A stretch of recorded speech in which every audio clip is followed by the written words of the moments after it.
Assalomu alaykum. Bugun son chorrasi haqida gaplashamiz. Son chorrasi bu sonda joylashgan femoral kanal deyiladi. O'sha kanal orqali o'zi aslida nerv, limfa tugullari va qon tomirlari o'tadi. Mana shu qism orqali birorta ichki organning ichak bo'lishi mumkin, chariq bo'lishi mumkin, u son bo'g'imiga tushib qolishi. Buni asosiy belgilari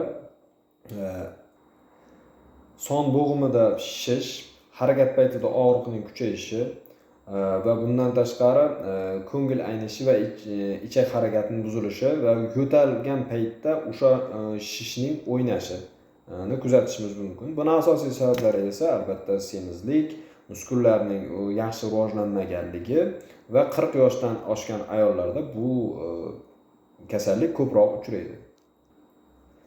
Tekshiruvlarda shifokor son bo'g'imida shishni va og'riqni tekshiradi. Bundan tashqari esa yana ham aniq diagnoz qo'yishimiz uchun kompyuter tomografiyasi orqali uning holatini aniq bilib olishimiz mumkin bo'ladi.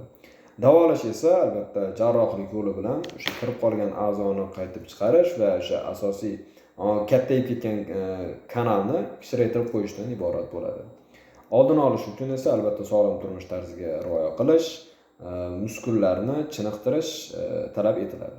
Ismim Shukurjon, xirurgman. Har kuni biror kasallik haqida ozgina ma'lumot berib borishga harakat qilaman. Rahmat.